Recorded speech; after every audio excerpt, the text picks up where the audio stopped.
C'est 23. Nouvelles technologies, univers numérique et innovation.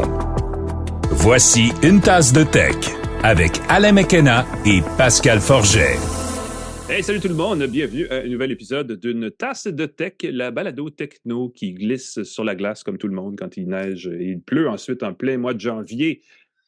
J'expliquais à ma grande fille que c'est ça la vie en 2024. Les statistiques indiquent que de plus en plus, il va y avoir un hiver sur 3 où il ne va à peu près pas neiger, où il ne fera pas très froid. C'est la nouvelle réalité. Mais dans ce temps-là, on se tient à la maison, on reste en dedans au chaud et on se fait un café dans une tasse. Une tasse de quoi? Une tasse de tech, bien sûr. Oh là là. Voilà, je viens de boucler la boucle. Alain McKenna ici Voilà. avec Pascal Forget. Salut Pascal! Bonjour Alain, ça faisait longtemps que tu nous avais pas fait un rapport météo, très content, ça me manquait. Chaque épisode, tu nous fais part De temps en temps, il le faut. de l'état Oui. de la météo et du temps. Écoute, on va commencer tout de suite. Moi, je suis tout de suite fébrile. Je veux commencer avec les nouvelles. J'aimerais qu'on mentionne d'abord peut-être les partenaires du podcast, TELUS, Plan Hub, Hello Darwin, et aussi Planet Oster. Mm-hmm. Mais aussi l'épisode qui est présenté par Hello Darwin. C'est le Tinder pour trouver des fournisseurs aux entreprises. Hello Darwin, c'est une entreprise québécoise qui se spécialise dans l'obtention de subventions et dans la transformation numérique de votre entreprise. Si vous avez et vous voulez, tout le monde veut se transformer numériquement si ce n'est pas déjà fait. Si vous êtes déjà transformé numériquement, on veut l'être encore plus. Hello Darwin peut vous aider à trouver les subventions que vous voulez, trouver les partenaires dont vous avez besoin pour faire déployer les ailes de votre organisation dans le numérique, déployer vos ventes, déployer vos services aux clients. Ils vont vous apporter aussi le soutien nécessaire dans l'exécution de vos projets. Vraiment génial. Allez sur Hello Darwin, c'est la référence pour tous vos projets de développement numérique et technologique. Allez sur hellodarwin.com. Maintenant, tout de suite, là. Ouais, continuez de nous écouter quand même, s'il vous plaît. Ça serait gentil. Oui. Effectivement. Hey, je vais te donner un petit coup de vieux. Là. On est en 2024 et il y a quelques jours à peine, on fêtait quoi? Le 40e anniversaire du Mac, du Macintosh, en fait, je devrais le dire comme ça, qui a été lancé, qui a été mis sur le marché le 24 janvier 1984. Bon, moi, j'avais 6 ans. Ouais, quelle révolution. J'étais un petit peu plus vieux, pas beaucoup. Mais wow. Je veux dire ceci, OK, parce que là, on est rendu vieux. Ça fait longtemps qu'on fait notre job, Pascal. Donc, on a ce bagage. On connaît la techno depuis assez longtemps pour raconter l'histoire du Mac. Et j'écoutais ce qui se disait à la radio. Je disais ce qui s'écrivait dans les médias généralistes qui ne connaissent rien. Et mon Dieu, qui ont raté l'occasion de raconter une belle histoire. Tu sais, je veux dire, je comprends qu'il y a des gens qui trippent Mac, puis c'est l'occasion de les rencontrer, parce que dans leur sous-sol, ils ont une table en forme d'un vieux Macintosh, mais c'est pas l'histoire du Mac, c'est pas l'histoire de la technologie. Ils ont vraiment raté l'occasion de raconter comment le Macintosh a vu le jour et comment Apple n'a aucun mérite dans le fait de la création de ce qui était à l'époque un projet de recherche simplifié, mais qui venait de l'Université de Stanford, entre autres, en Californie. Je sais pas si c'était en 84. Moi, j'étais en train de jouer avec des Legos, probablement, ou dans un carré de sable, ou je sais pas quoi, au parc. 14 ans, puis évidemment, c'était une révolution. Il y avait les Apple II, qui étaient des ordinateurs comme des IBM. C'était très cher, c'était très gros. Et là, il arrive avec le Macintosh, une belle petite boîte qui était portable. Avec un superbe écran monochrome de 9 pouces. 9 pouces de diagonale, les gens ne se rendent pas compte. Moi, j'ai grandi avec une grosse télé de 24 pouces dans mon sous-sol, un écran d'ordinateur de 9 pouces, c'était la grosse affaire. Puis là, maintenant, on a des écrans de 38 pouces, de 48 pouces, bon, 27, 24 pouces plus, mais 9 pouces, c'était énorme. C'était monochrome, il n'y avait pas de couleur flyée. On avait une souris avec un bouton dessus, parce que je pense que Steve Jobs n'aimait pas ça, avoir 2 boutons. Alors, il fallait manipuler la souris. Les gens ne savaient pas comment ça marchait une souris. Il fallait mettre des disquettes là-dedans. Des grosses disquettes solides. C'est vraiment une belle révolution. Ouais, je pense que la plupart des floppies, les disquettes molles. Y avait-tu des floppies dans le... À l'époque, le Mac, non. Les PC, le Mac, oui. c'était les le Mac, c'est les 3,5. Le PC, c'est les 5 ça. écarts. On disait ça comme si on était savant à l'époque. Fait que les 3,5, déjà, c'était une évolution technologique. Il n'y avait pas de disque dur. Ouais. 1.44K, si je ne m'abuse. 1.44 MB, c'est ouais. ça. C'était pas beaucoup, là. Il y en a des mecs dans ce chicotais, là. Et les floppies étaient éventuellement avaient recto verso, hein, tu peux les flipper, puis tu avais 2 fois plus de mémoire. Je me rappelle plus, c'était moins qu'1 meg, me semble. Oui. Puis une tu autre mettais époque. tes 6 disquettes pour charger ton programme, Ouais. pour avoir Office. Là, c'était plusieurs disquettes que tu mettais une après l'autre. Mais on doit à cette interface graphique-là tout l'Internet ensuite, hein, parce que ça a été développé évidemment ailleurs que chez Apple, mais cette notion que ça prenait des fenêtres à l'écran qu'on pouvait manipuler avec une souris et les hyperliens qu'on clique avec la souris, avec le curseur de la souris, ça vient de cette même pensée d'interface que MS-DOS ne pouvait pas créer, que IBM n'avait pas comprise à l'époque. Donc, ça a quand même lancé quelque chose de gros, même si le Mac était, comme aujourd'hui, trop cher pour ce qu'il offrait. Ouais, Et c'était en plus, très, à très l'époque, cher. macOS était buggeux, il n'y avait pas de logiciel. C'était quand même pas n'importe quoi. Ça a créé la place pour les PC Windows, essentiellement, et c'est ça qui est arrivé. On doit la démocratisation plus à Windows. Mais c'est souvent, c'est comme Beta VHS, c'est comme toutes ces espèces d'affaires-là qui s'opposent et de l'espèce de technologie, une petite coche au-dessus qui est trop chère, donc les gens n'adoptent pas. Et là, tu as l'affaire en dessous qui est plus accessible, qui fait la job. Et les puristes vont toujours comme Ah, mais en même temps, ça fait la job. Je pense que ça, c'est Ouais. la barre de tolérance de bien des technologies dans le monde. Là. Mais les gens ne se rendent pas compte non plus qu'aujourd'hui, des fois, je me souviens qu'il y a quelques semaines, tu as mentionné qu'un laptop, c'était rendu 1500, c'était très cher. À l'époque, un laptop, c'était 6 000 Ah oui, ben En oui. 1990, c'était 6 000, 8 000 pour un laptop. C'était très, très, très cher. Puis c'était des laptops de 4-5 kilos. C'était une valise, autonomie de, j'exagère à peine en disant une demi-heure. C'était C'est une couple d'heures. ridicule. Non, c'est rarement plus de 4 heures à une certaine époque. C'était Puis, rare, rare, rare. mais c'était une course vers les appareils plus abordables parce qu'on a eu au début, il y a 15 ans à peu près, c'est la course du PC à 500 ensuite c'est du PC à 250 ensuite ça a été le laptop à 100 le One Laptop per Child, qui était à l'époque purée. un gros projet. Puis là, après ça a complètement viré. En France, ça virait aux couilles. Hein? Et puis là, c'est devenu le contraire. Là, les PC sont encore de plus en plus chers, et les Mac aussi, évidemment. Mais... L'as-tu eu en main, le One Laptop per Child, le laptop à 100$, qui finalement je me était rappelle à 300 l'époque, c'était un projet beau sur papier. C'est ça. Ça marchait pas très bien. En pratique, c'était pas évident. Non, mais c'était aussi le mouvement open source.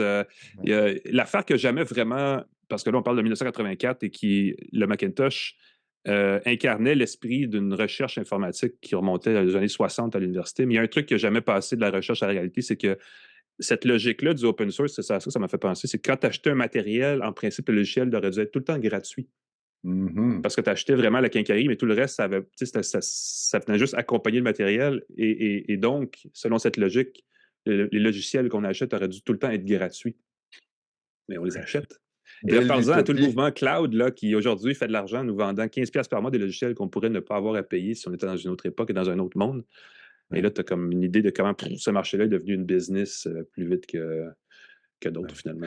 C'est pas une mauvaise chose non plus, parce que je pense que l'informatique, ça part d'un vieux mouvement hippie. Là. Tout le monde tout le mouvement, après ça, Napster, BitTorrent, toute cette notion du partage de contenu logiciel gratuitement. Bon, évidemment, il y a une partie de ça qui est illégale, on le sait, parce qu'il y a du droit d'auteur et tout ça, mais ça vient de cet esprit de l'Internet des débuts, qui vient de l'informatique des débuts, où tout ce qui était logiciel, tu n'avais pas acheté quelque chose qui était immatériel.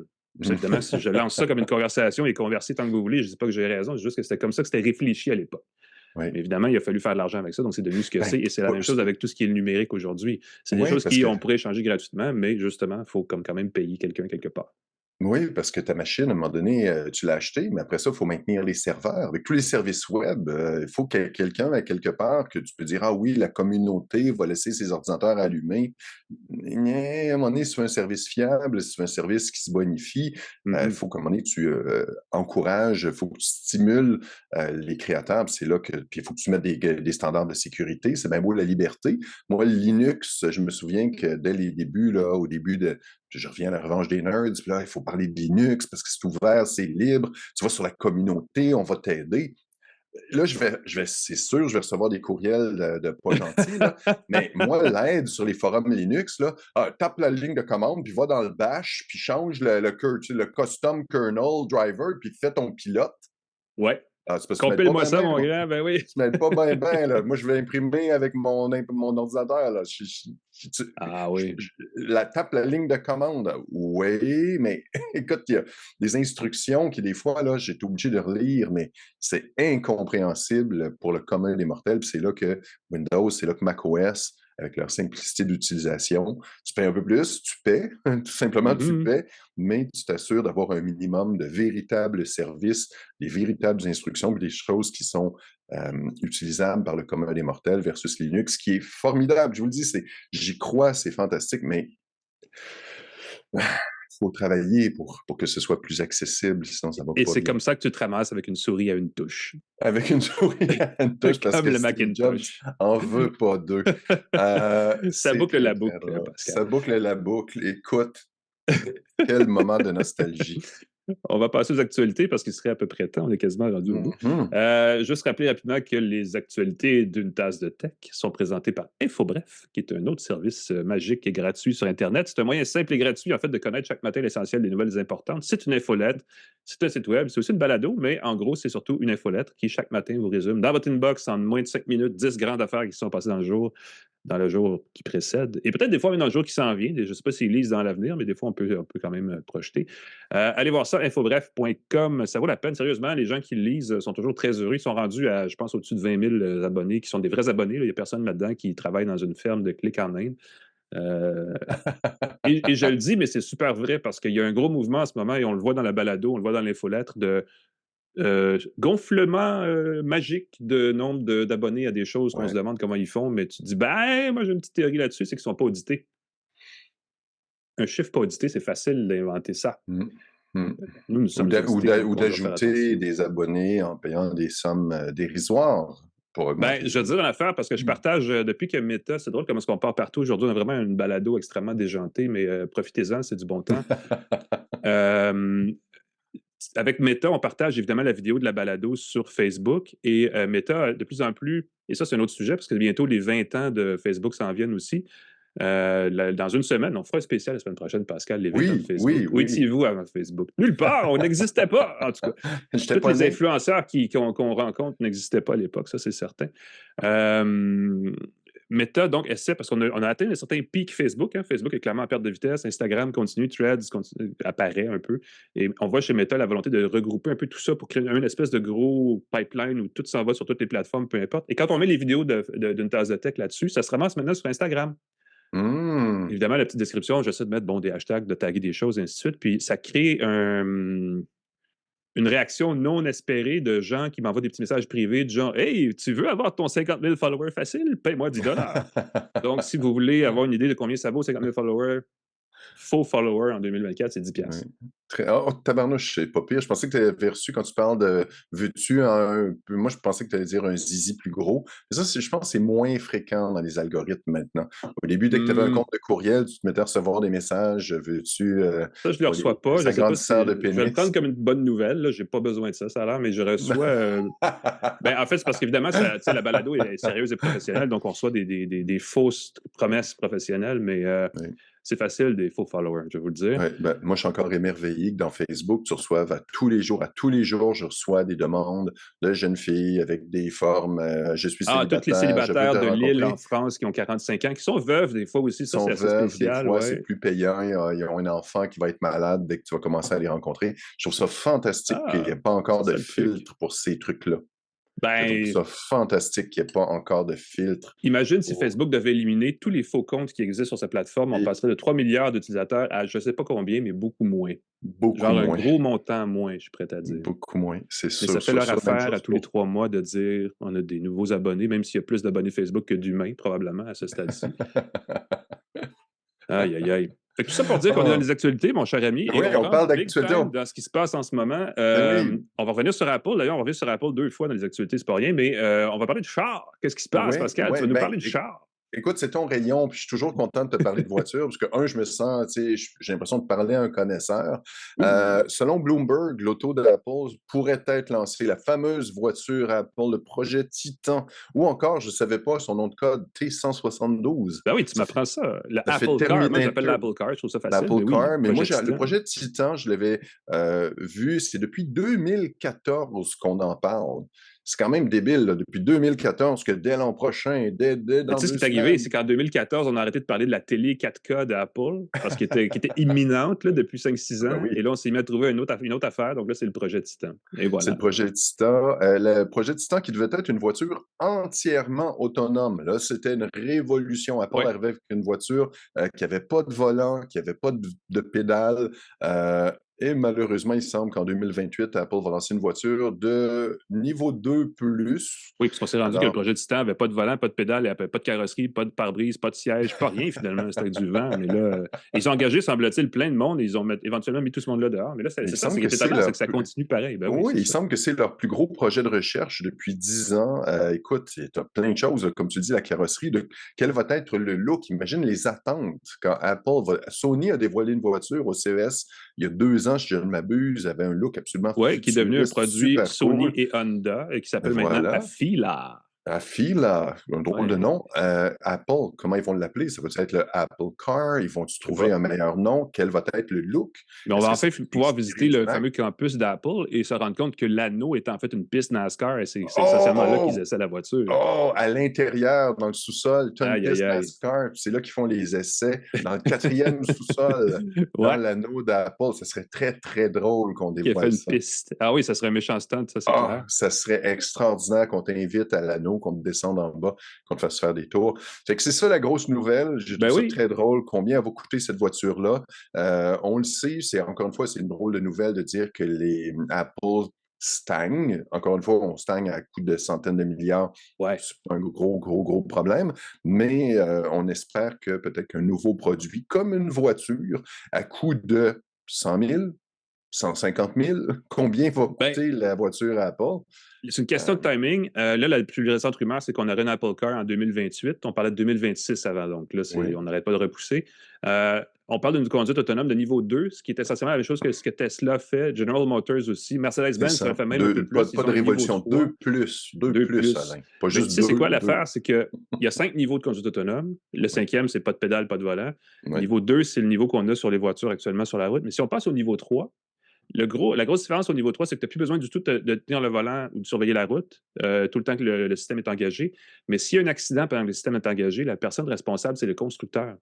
Donc, le constructeur soit assez satisfait ou assez confiant dans cette technologie pour qu'il puisse dire, ben vas-y mon grand, c'est pas ta faute si pas un accident. Et ça, j'imagine que chez Apple, on s'est dit, on n'a pas le goût de faire ça, parce qu'il n'y a pas grand constructeur qui feel pour faire ça. C'est ça. Légalement, combien tu t'engages s'il y a un accident? L'autre affaire, c'est ça. C'est qu'il n'y a pas de... Je pense qu'il y a le Nevada et la Californie aux États-Unis qui permettent de tester seulement et même pas de mettre ça sur la route vraiment. Donc, c'est pas encore un marché. Mais les statistiques d'industrie, c'est drôle parce que c'est encore une fois où on part dans une autre direction, mais les statistiques d'industrie dans l'automobile, d'ici 25 ans, tous les constructeurs s'attendent à ce qu'ils se vendent beaucoup, beaucoup moins de voitures pour plein de raisons. Et leur piste de sortie, c'est des véhicules autonomes qui ne seront plus vendus, mais qui vont être loués. Un peu comme des super Uber. Et c'est pour ça qu'on pousse beaucoup de ce côté-là des voitures autonomes. C'est pour ça que vous en entendez parler beaucoup. C'est parce qu'on pense que c'est l'avenir de l'automobile sur 40 ans, mettons.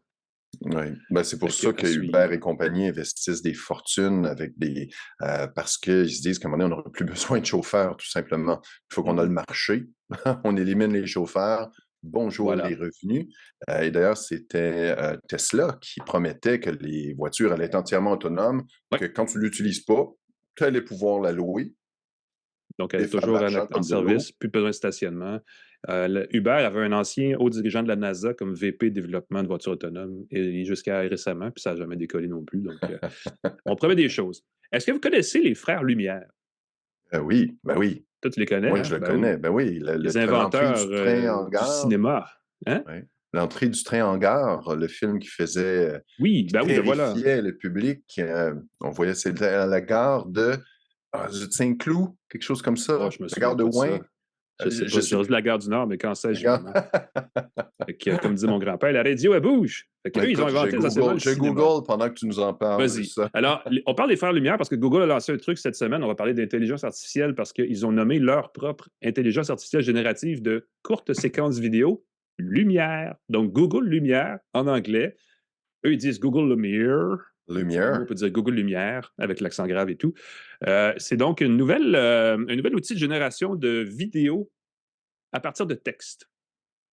Cher Google, produis-moi donc la vidéo d'un train qui entre à la gare de Saint-Cloud. Et voilà, c'est parti. C'est ça. C'est la gare de Ciota. La gare de la Ciota. Demandez ce que vous voulez à Google Lumière, mais ça peut être aussi la gare de la Ciota. C'est un outil, donc, écoute, je sais que Google n'est pas le premier à offrir un service comme ça. Il existe des sites web déjà, et j'en avais essayé un, mais j'ai oublié le nom. ça finissait par .ai. C'est un site web où tu pouvais écrire justement, j'avais essayé parce que mon garçon est en train de skier. J'ai voulu lui produire une vidéo générée par l'IA de lui qui skie, et ça m'avait donné une petite séquence de 7 secondes. Oui. Et là, ce que Google fait, c'est des vidéos de 5 secondes de 1024 par 1024 pixels, qui sont évidemment de résolution basse, on s'entend, basées sur du texte. Donc, on peut demander, avec une partie d'une phrase, de créer une vidéo. On peut aussi donner une image fixe et il va l'animer. On peut demander des vidéos créées à partir de styles définis. On peut donner une image de référence. Moi, je serais curieux de l'essayer, de mettre une image, par exemple, de Salvador Dali, une peinture très iconique avec les montres qui coulent, puis tout le kit. Et dire, fais-moi une vidéo avec ça, voir ce que ça donne. Mais on peut demander ce genre d'application-là. On peut aussi animer des régions spécifiques dans une image pour créer des cinémagrammes, là, des espèces de cinémographes, comme vous voulez, là, mais vous savez, des fois, tout le reste est statique, mais il y a un bonhomme qui bouge dans le milieu. Oui, ou la fontaine coule, ou le feu d'artifice pétille en arrière. Oui, exactement. On peut aussi demander de changer les vêtements sur une personne ou d'animer les vêtements par exemple, d'une femme en robe qui est dans le vent. Tout est fixe, sauf la robe qui pogne dans le vent. En tout cas, bref, il y a des façons de faire ça de façon assez amusante. Malheureusement, Google Lumière n'est pas accessible au grand public parce qu'on a peur que ça crée beaucoup de deepfakes. On pense que tout d'un coup, on peut utiliser des outils pour créer des fausses vidéos parce que c'est effectivement extrêmement facile et ça va être très tentant de le faire. Surtout qu'on entre dans une année très cruciale à plein niveau, au niveau politique, social et ainsi de suite. Donc, on dit que ça se fait. On a montré une démo, mais on ne vous laisse pas le faire. Vraiment, on a confiance dans le public. Ça n'a aucun bon sens chez Google. Mais ça existe. Et si ça vous intrigue, allez voir. Il y a des sites déjà qui l'offrent. J'aimerais ça vous donner le nom du site dont j'ai oublié le nom, mais ça se trouve et c'est assez amusant. Évidemment, tout ça est en bêta et très sommaire. C'est plus amusant parce qu'on n'est pas encore au stade où on peut créer des vidéos d'une personne vraie de vraie qui vont être convaincantes. Mais c'est quand même assez fascinant où on s'en va avec ça. Et Google le dit. Oui, on a de technologie, on la développe très vite et au point où c'est rendu qu'on a peur de la commercialiser parce qu'on a peur du dérapage. Oui, et ça, si ça n'envoie pas un signal fort, je ne sais pas ce qu'il peut le faire. Faut vraiment, il est temps qu'on mette peut-être un petit pied sur le frein ou en tout cas qu'on fasse de quoi avec ça, mais bon, c'est une autre conversation. Une pensée pour Taylor Swift, qui est victime de deepfake pornographiques avec ses images qui circulent sur les réseaux sociaux. J'en parlais à la radio justement il y a 2 jours, puis on disait ça parce qu'on peut déjà, et c'est des jeunes au collège aux États-Unis qui se sont fait prendre, ils ont pris des photos des collègues des jeunes collègues féminines dans leur cours de je sais pas quoi, on met ça sur un site et on crée des deepfakes porno.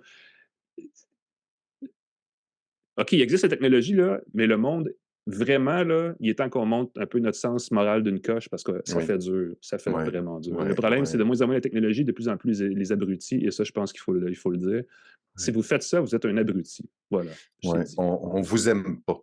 C'est drôle quand tu parles que les il y a un bouton dans Facebook pour ça, on vous aime pas. C'est drôle que tu dis que les vidéos de lumière, des vidéos de 5 secondes en résolution 1024 par 1024, basse résolution, c'est plus que la résolution de départ de YouTube. Quand même pas mauvais. C'était 512 pixels, je crois. La résolution était ridicule. C'est drôle que 1024 par 1024 soit devenu la basse résolution. La télé, c'est 640 par 480. Exactement. Exactement. C'est drôle que ce soit... On évolue, on avance. On avance tellement vite que la technologie qui a été annoncée dans les S24, les Galaxy S24, la semaine dernière, on annonçait qu'on avait, entre autres, entouré pour chercher dans son téléphone Galaxy. Hashtag Pixel Drop, là, tu nous parles de hashtag, ce qui est annoncé. Et voilà que c'est déjà possible d'utiliser cette fonction-là dans les pixels. C'est une technologie de Google, plutôt que d'interrompre sa vidéo pour voir, par exemple, c'est quoi les écouteurs que tu utilises. Je te regarde sur YouTube, je peux simplement faire une recherche directement en entourant tes écouteurs et je peux avoir c'est quoi. C'est déjà dans les pixels, très, très chouette. Une fonction qui est drôle, il y a aussi la rédaction magique qui est alimentée. Donc, on permettait dans les S24 de synthétiser ses notes, de générer des textes, des réponses intelligentes avec différents styles. C'est aussi maintenant dans les pixels. Et on a aussi les possibilités de transformer ses photos préférées en réaction. Photomoji. La photomoji. Photomoji qui permet de transformer ses photos préférées en réaction avec l'aide de l'intelligence artificielle de Google. Bien hâte de voir ça. Ce qui m'a fait rire, c'est que la température, le Pixel 8 Pro a un thermomètre. Et Oui. ça, c'est très drôle. Je m'en suis servi Un capteur une de fois. température, oui. Voilà. Ben, je me suis servi pour tester température de mon thé, température de mon café. Mais je m'en suis servi quand je suis allé à San José la semaine dernière. Je voulais voir la température de l'eau de la piscine. J'ai pu le faire.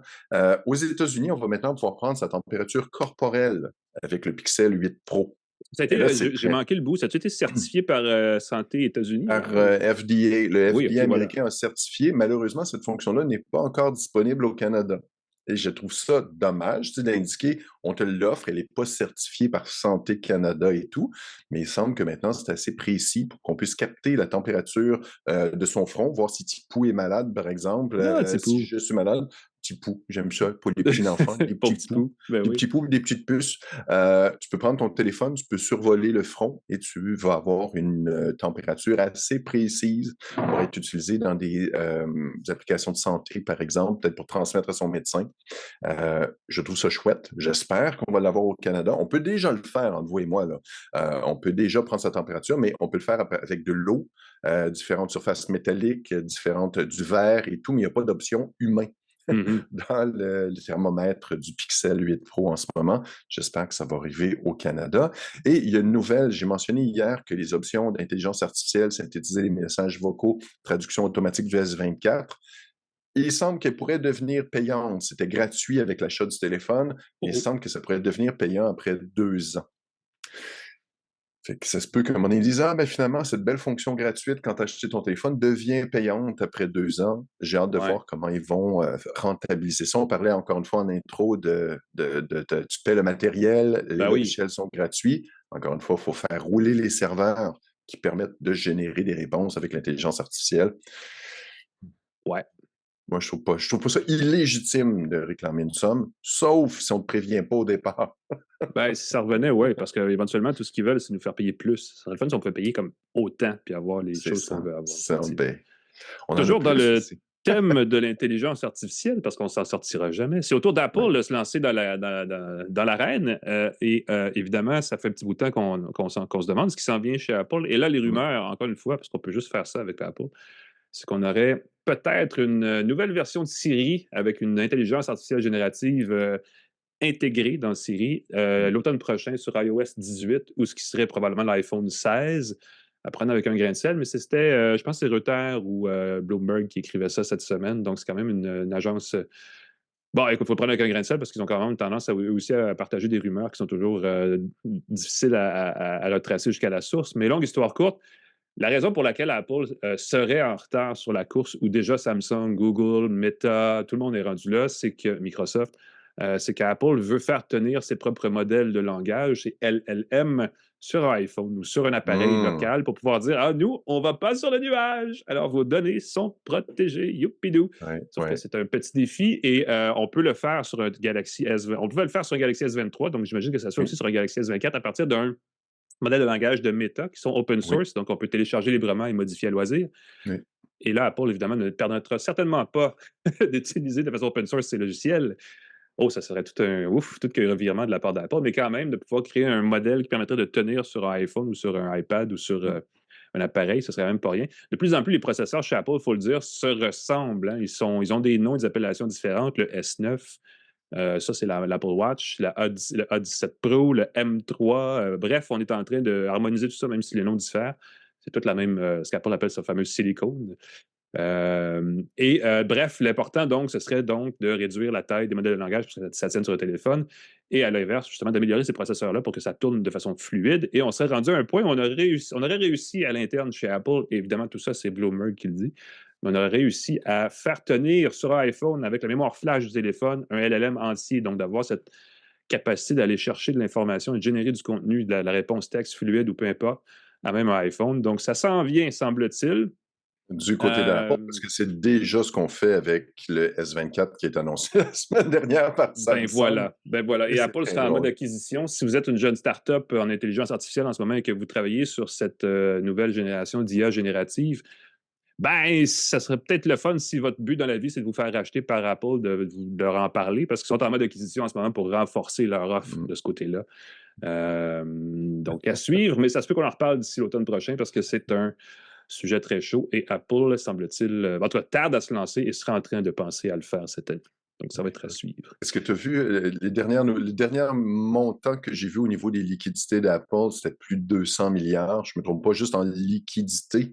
Donc, Ils ont aucun problème. Non, ils pourraient... C'est pas un problème. Pourraient effectivement racheter pas mal n'importe quoi. Je pense que leur coffre en banque est plus gros que le PIB de la plupart des pays dans le monde. Donc, Oui. c'est quand même pas... Ça, c'est ce qu'ils ont en liquidité. Là. C'est pas de Oui, l'argent exact, c'est qu'ils ça. demandent. C'est accessible facilement. C'est très drôle. On jase. J'aime ça. Yeah. Ben, écoute, on est parti là. On est sur une lancée, mais on va quand même arrêter là-dessus parce que les actualités sont terminées. Mais on va prendre une petite pause parce que c'est pas fini pour vrai. On va revenir avec des téléphones. Appareils, on le montre. On en a deux. C'est pas rien parce que OnePlus les a lancés cette semaine et c'est... tu sais, j'ai encore mon étiquette de moi, je l'ai enlevé. J'ai été fou. Les OnePlus 12 et 12R ont été présentés cette semaine, sont mis en vente dans les prochains jours au Canada et un peu partout. Et ce sont des téléphones qui, je pense que ça vaut la peine d'en parler de plus en plus. OnePlus, ils reviennent un peu à leurs origines. Oui. On a le téléphone. Restez avec nous, on en parle tout de suite après ceci à Une tasse de tech. De retour à Une tasse de tech avec Alain McKenna et Pascal Forget. Et re-bienvenue à Une tasse de tech. C'est la deuxième partie de cette balado où on va vous parler de quelque chose de le fun. Moi, je veux juste dire, et c'est un petit bémol, mais OnePlus désormais appartient à la compagnie chinoise Oppo. OnePlus était chinois avant, peu importe. Et ça veut dire, à mon avis, qu'on n'aura peut-être jamais d'appareil Oppo au Canada parce qu'ils poussent cette marque-là plus. Mais ils ont aussi des beaux appareils Oppo. Oui. C'est juste ça que je voulais dire. Oppo, c'est une belle marque chinoise, mais écoute, c'est leur partenaire. OnePlus est devenu... Écoute, c'est rendu le OnePlus 12. 12 et 12 R. De techno. Oui, ça a commencé avec le OnePlus du début, là, 1, là, et ça a monté comme ça. Ils ont vraiment travaillé fort. Il y a eu... on en a discuté beaucoup dans le passé. Il y a eu une grosse passe où on s'est parce qu'à l'origine, ce que OnePlus promettait, c'est des téléphones haut de gamme, très performants, vendus au prix d'un téléphone d'entrée de gamme, donc beaucoup moins cher. Ils ont perdu ça au fil du temps. Oui, exactement. Ils l'ont perdu parce qu'à l'époque, n'oubliez pas que tu avais Nokia, tu avais BlackBerry, tu avais l'iPhone qui est arrivé l'iPhone était là à ce moment-là, tu avais Samsung. C'était des téléphones qui étaient coûteux et qui n'étaient pas toujours... Il y avait des specs très différentes. OnePlus arrivait avec un téléphone qui se voulait performant. Écoute, le OnePlus 12, j'ai été impressionné. Au niveau des specs, là, c'est assez chouette. C'est le nouveau processeur, le tout dernier processeur Snapdragon Génération 3, donc sensiblement le même que le S24 de Samsung. Il est approuvé pour Snapdragon Spaces, pour des réalités augmentées, pour des expériences améliorées en réalité augmentée. Il y a jusqu'à 16 GB de mémoire vive. L'écran AMOLED 120 Hz avec rafraîchissement flexible peut atteindre jusqu'à 4500 nits. C'est beaucoup. Beaucoup, là. C'est très, très, très lumineux pour regarder son écran. Une lampe de poche. Oui, exactement. C'est intense ici. Il y a toujours le petit interrupteur à 3 positions sur le côté que j'aime beaucoup. Oui. Sur les C'est important de le conserver, je pense, parce que... Je sais pas, parce que, tu sais, comme, bon, Apple pourrait laisser tomber le sien. Il a laissé tomber sur le 15. C'est le Action Button, maintenant. Oui, ils ont remplacé par d'autres choses, mais, tu sais, il y a une question de... Parce qu'à un moment donné aussi, il y a des critères d'étanchéité, tout ça empêche, en tout cas, favorise le fait d'avoir aucune pièce mécanique. Et ça, je pense qu'à un moment donné, ça va finir par disparaître. Mais si OnePlus peut le garder, c'est tellement agréable, ce bouton-là. C'est comme un vrai bouton, le vrai interrupteur 3 positions pour mettre son téléphone rapidement en mode silencieux. Vibreur, full volume. Voilà, comme ça, tu es au cinéma, tu le sais, c'est tactile, très, très chouette. Exact. J'aime beaucoup par rapport au S24 qui a été lancé la semaine dernière, les bords sont arrondis. Il y a encore cette petite rondeur sur les côtés quand tu le tiens en main, je trouve ça très, très chouette. Et la capacité de la batterie, j'ai sursauté en voyant que c'était 5400 mAh par rapport à celle du iPhone 15, 3349 et le Galaxy S24 de base, 4000 mAh. On a 5400 mAh dans le OnePlus 12 de base. Je trouve ça, le OnePlus 12 de base, je trouve ça chouette, ceux qui ont besoin que leur téléphone dure un peu plus longtemps. Et la taille de l'écran, 6,8 pouces. Encore une fois, le iPhone 15, 6,1. Galaxy S24 de base, 6,2. Ouais. OnePlus 12, 6,8. Vous avez un téléphone... Il est quand même assez étroit, cela dit. Le rapport d'écran est assez, assez profilé, assez effilé, mais ça fait quand même pas mal de, comment dire en bon français, de real estate sur l'écran. Il y a beaucoup de un bel affichage. Le prix, au niveau du prix, sensiblement le même prix que le iPhone 15 de base, le S24 de base. Vous avez un téléphone avec un écran plus grand, plus de batterie et 3 caméras. de prix de base. Voilà, 3 caméras calibrées par Hasselblad, la collaboration. On est rendu à la troisième, quatrième génération de collaboration avec Hasselblad. Ça commence à faire quelques années. Et voilà. je vais te dire ceci, parce que tu parles de caméra, quel appareil photo quand même. Le 11, j'étais plutôt bof, le 10, c'était correct.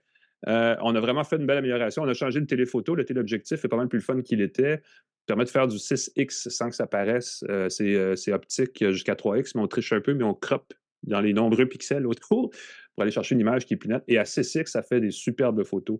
On va parler du 12R après, qui est la version bon marché du 12. Là. Il y a une différence, on le voit dans la qualité du rendu. Le 12 fait vraiment des belles photos. Oui. On peut en parler plus en détail là, quand tu seras rendu là, mais je vais le dire, c'est important. Ben, écoute, j'aime beaucoup ça. Par exemple, pour les photos portraits, si on les prend avec les caméras principales, ça reproduit l'objectif XCD 3,5 30 mm de Hasselblad.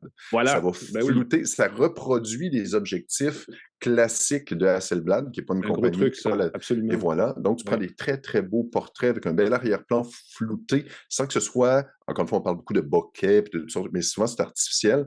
Dans ce cas-ci, on fait une belle job. Et si on veut, on peut même ajouter un filigrane Hasselblad à ces photos, si vous voulez vraiment marquer, là, créer et calibrer par Hasselblad, montrer l'équivalent d'objectifs et tout.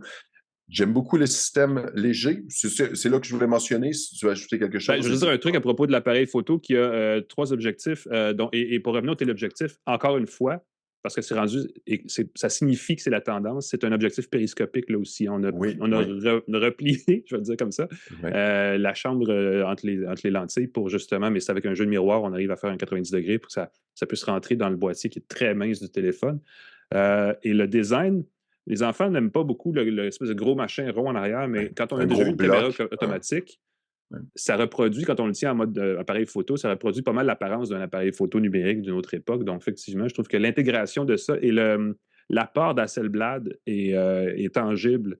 Tu sais, Huawei nous parlait de ses objectifs Leica, puis t'es comme, à part le nom, je vois pas ce qu'il y a d'original là-dessus. Et là, ici, vraiment, Nokia aussi nous a fait le coup à une autre époque avec des téléphones qui avaient des objectifs soi-disant développés par un fabricant. Puis je me trompe pas, je pense que si ça se trouve, c'était probablement Hasselblad aussi, mais bref, ils sont très, très bien intégrés.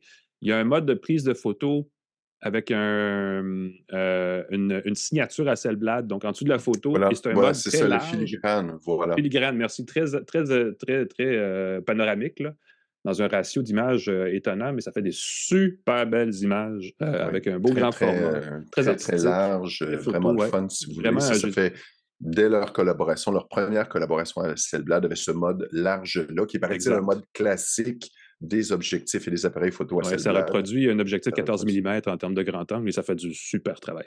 Super beau travail. Le système, il roule Oxygène OS 14, basé sur Android 14. Voilà. Minimum d'applications installées. Il y en a quelques-unes, entre autres l'application de relaxation au relax et Zen Space. Je pense qu'ils veulent, puis ça permet de désactiver ces notifications très rapidement, si ça vous intéresse, vraiment chouette. Il y a un contrôleur infrarouge, donc on peut contrôler ces appareils. De télé, télécommande infrarouge. Il me semble que ça fait longtemps que je n'ai pas vu ça sur des appareils ou je n'ai pas remarqué ça dans des appareils. Je trouve ça très, très chouette. Je m'ennuie de la radio FM dans les téléphones. Je suis un gars comme ça. Ah, mon Dieu, ben oui, ça fait longtemps. C'est une belle fonction. Pas de données.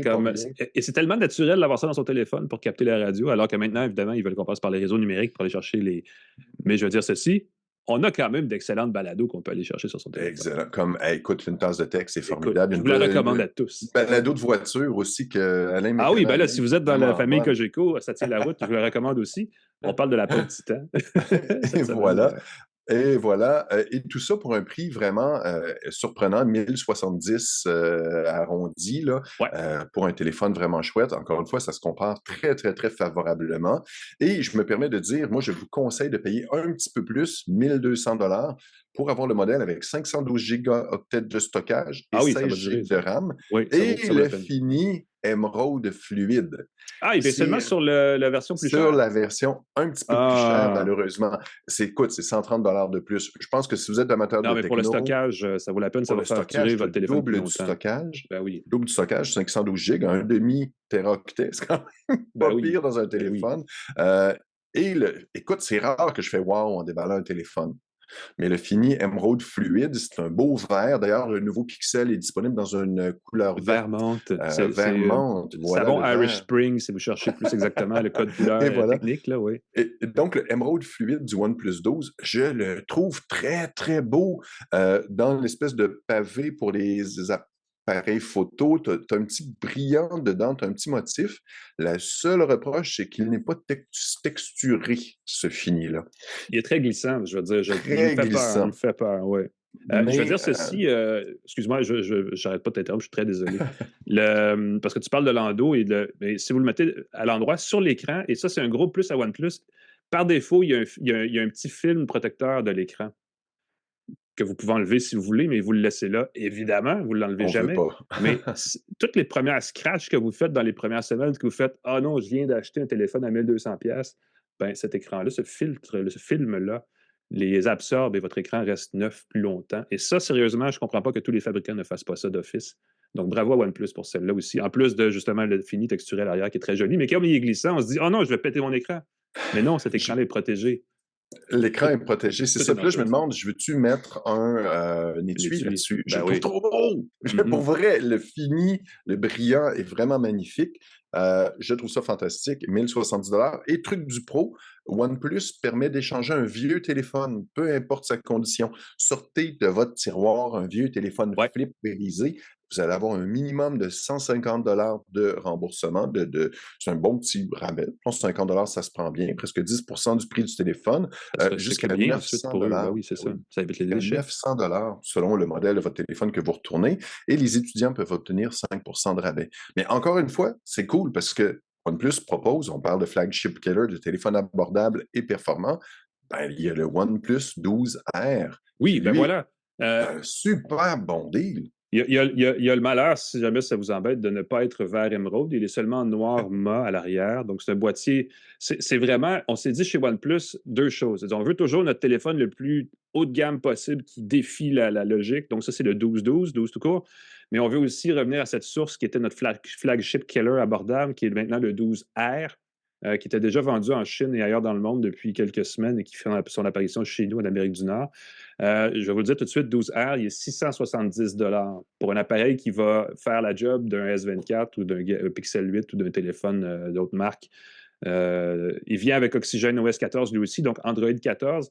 C'est un détail non négligeable parce que si vous avez un vieux OnePlus, même un OnePlus de l'année passée, Oxygen 14 n'est pas encore offert au téléchargement, donc c'est une mise à jour qui tarde. Et sérieusement, moi je le dis, là, mot à dit système Android, là, les fabricants, là, on peut-tu faire notre mise à jour quand le système est disponible, qu'on en finisse avec ce niaisage-là?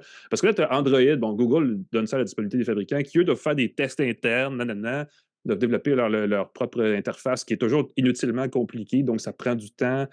Au Canada, on n'est pas un gros marché, donc ils sont moins pressés de la version canadienne, de la commercialiser, Ça fait que finalement, on ne l'a jamais quand on voudrait l'avoir, puis ça fait, en tout cas, moi, ça m'a donné, je suis tanné.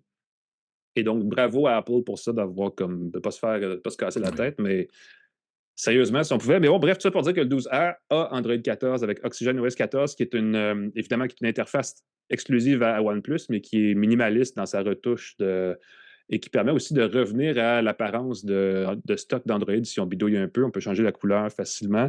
L'écran est un poil plus petit, c'est 6,78 pouces de diagonale. Ouh, ça fait toute une différence, mais ça ne paraît pas vraiment. Essentiellement, il y a le même format. Il y a juste une petite affaire moins arrondie, je dirais. Donc un peu plus simple. 16 Go de RAM aussi dans sa version la plus équipée. 256 Go de stockage dans sa version la plus équipée. Il y a une version à 8 et 128 que je ne recommanderais pas nécessairement parce que c'est rendu un peu limite comme stockage. Ouais, ça dure. Parce que là, on parle de téléphones qui peuvent durer 7 ans. Ben voilà, puis de toute façon, c'est ça exactement. Même capteur de 50 mégapixels que dans le 12, donc beaucoup de pixels dans vos photos. On a moins travaillé les objectifs. On a une version non Hasselblad des objectifs. On a un objectif 24 mm, 16 mm et un mode macro. Donc, on a vraiment un appareil photo normal, un mode grand angle et un mode super gros.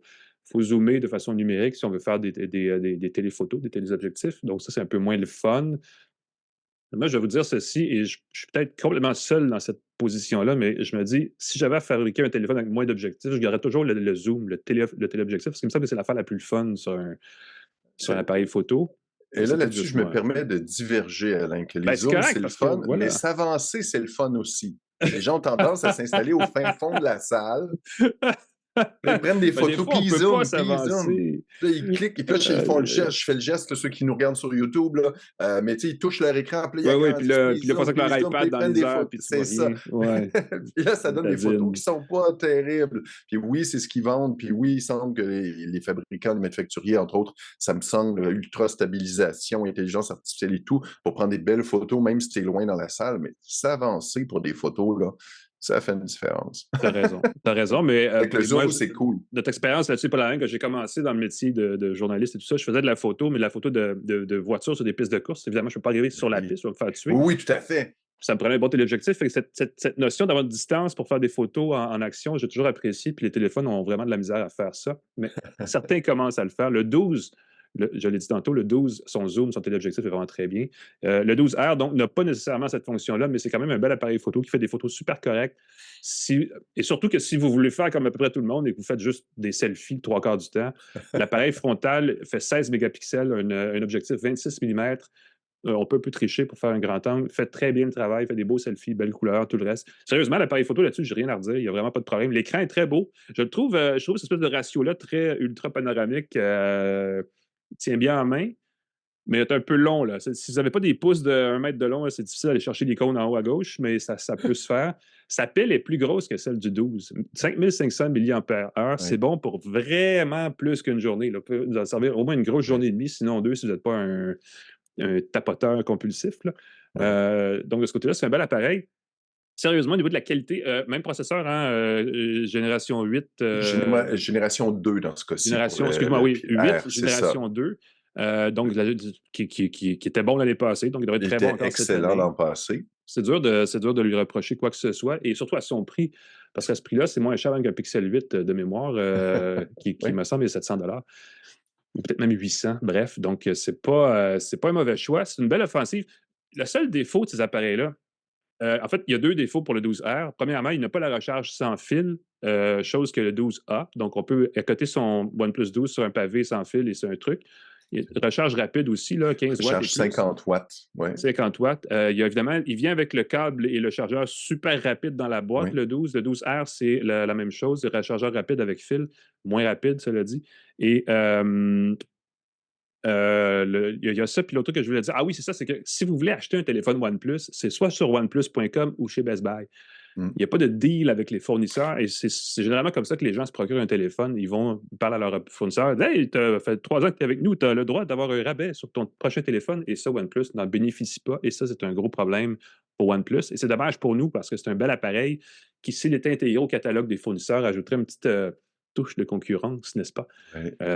Qui nous permettrait d'opter pour un bel appareil. Et OnePlus, sérieusement, devrait faire des efforts, à mon avis, pour rentrer. Je ne sais pas comment ça marche dans cette arrière-boutique-là, mais ce serait vraiment le fun qui travaille là-dessus.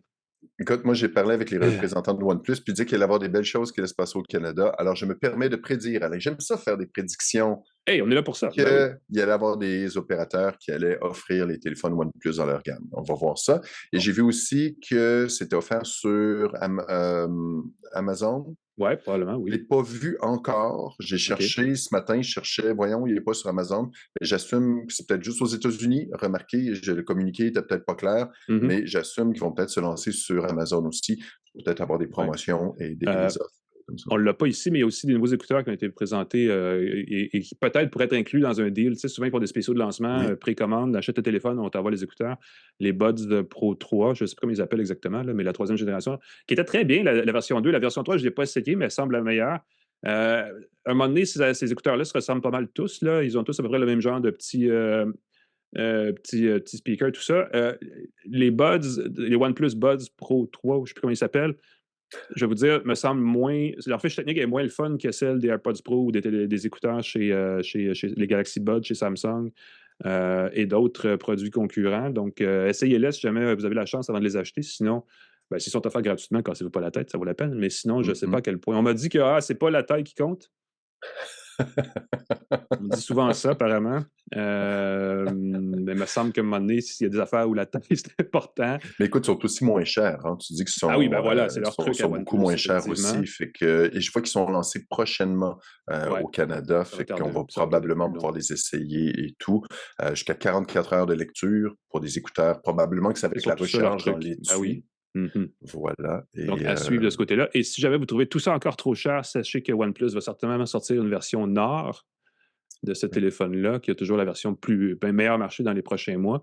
Et si vous êtes encore plus curieux que ça et que vous vous demandez comment ça se fait qu'on a des téléphones qui sont lancés au mois de janvier alors que personne n'a le goût d'acheter quoi que ce soit parce qu'on est tous en train de encore rembourser nos dettes de crédit de Noël, j'ai pas de réponse pour vous, je le sais pas. C'est certainement un trou dans le marché ou un trou dans l'horaire que Samsung et qu'au moins OnePlus essaient d'exploiter.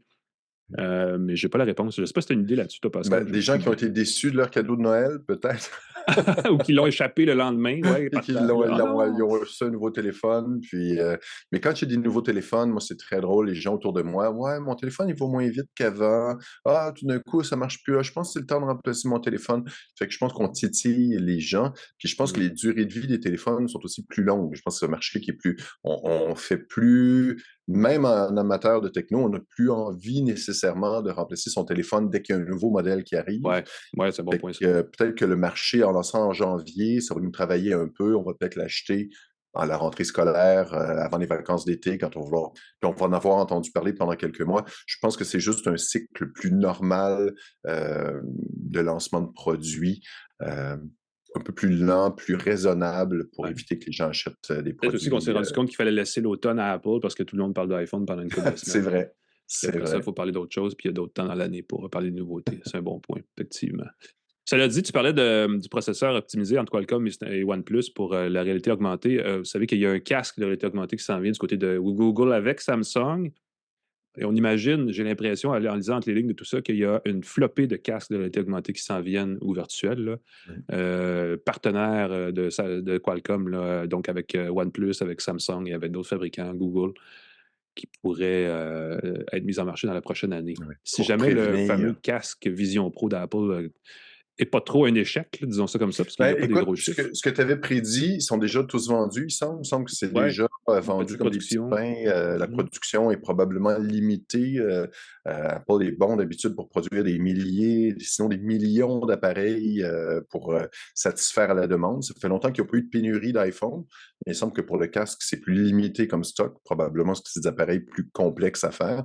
Mais oui, tu as tout à fait raison. Snapdragon, entre autres, le processeur avec Vision intégré, c'est justement pour permettre des expériences de réalité virtuelle. Tu pourrais acheter un casque beaucoup plus abordable qui serait, dont les données seraient traitées dans ton téléphone par le processeur du téléphone.